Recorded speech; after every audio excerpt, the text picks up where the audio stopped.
To my channel Pinki পাল। চলে আসলাম আবার তোমাদের সাথে নিউ ব্লগ নিয়ে। তো আমি রেডি হয়ে গেছি, কারণ তোমাদের কাকু আর আমি একটু বেরোবো, আর তার জন্য কোথায় যাব সবটাই তোমাদেরকে দেখাবো। তোমরা কিন্তু অবশ্যই নজর রাখো। আর আমি দেখো এখন একটা টিপ পরার জন্য খুবই চেষ্টা করছি, কিন্তু টিপটা পরে উঠতে পারছি না, কারণ এক হাতে ফোন ধরা আর এক হাতে টিপ বাজছি। কী করে টিপটা পরবো বুঝতে পারছি না। টিপ না পরলে কারণ যেন কপালটা খালি খালি লাগে, তাই ভাবলাম একটা ছোট্ট করে একটা টিপ পরে নিই।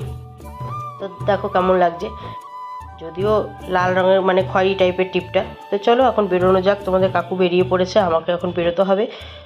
তো আমরা কোথায় যাচ্ছি? আমরা যাচ্ছি আমাদের বাঁশবেড়িয়া। তো তোমরা সবাই জানো চন্দননগরে যেরকম বিখ্যাত আমাদের জগদ্ধাত্রী মা, তেমন কিন্তু আমাদের এই যে বাঁশবেড়িয়াতেও বিখ্যাত আমাদের কার্তিক ঠাকুর। তো তোমাদের চন্দননগর যেটুকু পেরেছি আমাদের তো শেয়ারই করেছি, আর বাঁশবেড়িয়ার ঠাকুর তোমাদের শেয়ার করবো না সে কখনো হয়? তাই চলে আসলাম আজকে তোমাদের সাথে বাঁশবেড়িয়া ঠাকুর দেখতে। আর আজকে ছিল তো সানডে, কারণ এই দিনটা তোমাদের কাকুর ছুটি থাকে। আর কি করব, তোমাদের কাকু যখন নিয়ে আসলো, আর দেখতে পাচ্ছ প্যান্ডেলটা কি সুন্দর করেছে। বাঁশবেড়িয়ায় কিন্তু এরকম কয়েকটা প্যান্ডেল করেছে, খুবই সুন্দর সুন্দর, আর এখানের পজিশন কিন্তু খুবই ভালো হয়। তো আমাদের চুঁচুড়াতে ঠাকুরের প্যান্ডেল সেরকম একটা না হলেও পজিশনটা ভালো হয়, তোমাদের সেটা আমি শেয়ারও করেছি মানে লাইভের মাধ্যমে। আর এইবার চলে আসছি আমাদের বাঁশবেড়িয়া।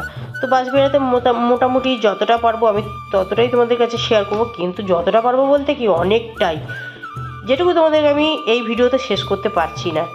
নেক্সট ভিডিওতে আবার তোমাদের দেখাবো। এই যে একটা প্যান্ডেল দেখতে পাচ্ছ, খুবই সুন্দর করেছে ছোটোখাটোর মধ্যে। আমি ভাবলাম আমিও দেখি, তোমাদেরও দেখাই।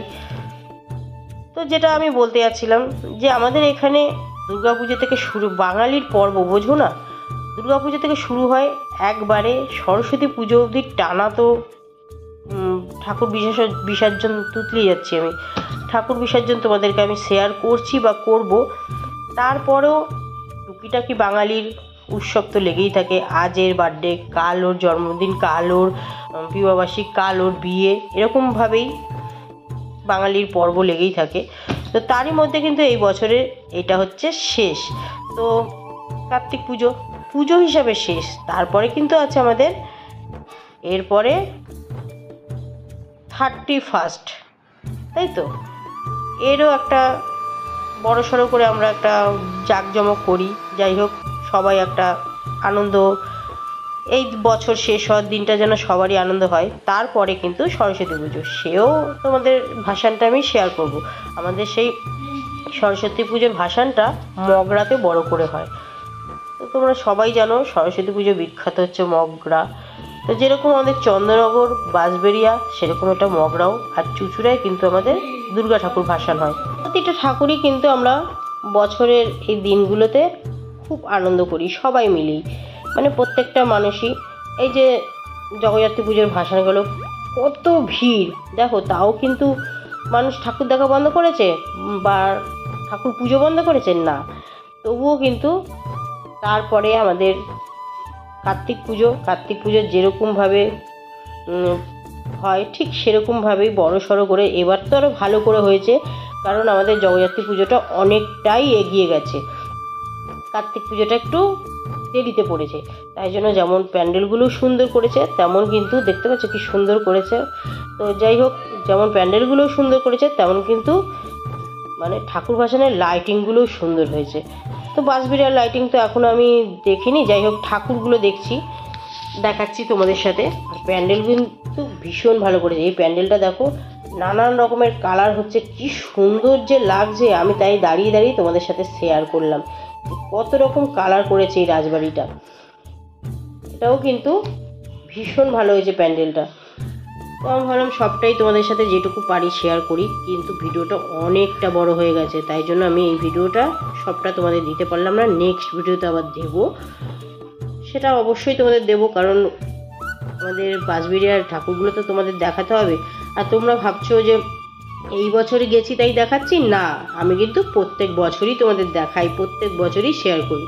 এমনকি আমাদের বাঁশবেড়িয়ার ভাসানটাও কিন্তু আমি তোমাদের শেয়ার করি, কিন্তু এই বছর জানি না যে উঠতে পারবো কি না, কারণ রিমি নেই, ভালোও লাগে না।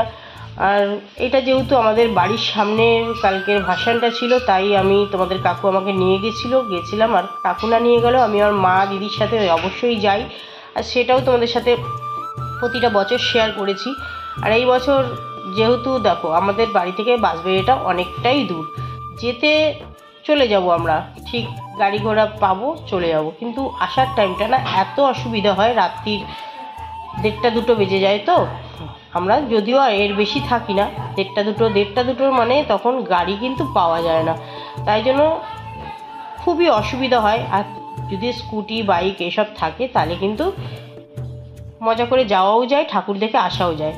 আর যেহেতু রিমি নেই, স্কুটি নিয়ে যাওয়ার কোনো ব্যাপারও নেই, আর তোমাদের কাকুর অফিস রয়েছে, ওই জন্য যেতে পারবো না। দেখো বিশাল বড় একটা মেলা বসে, এই মেলাটা কিন্তু গত বছর রিমি গেছিল, ওই দোলনাটাও রিমি চেপেছিল, কিন্তু এই বছর রিমি জানি না, যদি ওর ভাগ্যে থাকে তাহলে হয়তো ভাসানে যেতে পারবে, আশায় আছে, জানি না কতটা কি করে উঠতে পারবো। তবে চলো, যদি পারি অবশ্যই তোমাদের সাথে সেই ভাসানটাও শেয়ার করব, যেমন আমি চুচুড়ার ভাসানটা শেয়ার করলাম। আর তোমাদের কেমন লাগছে এই ভিডিওগুলো অবশ্যই কমেন্টে জানিও।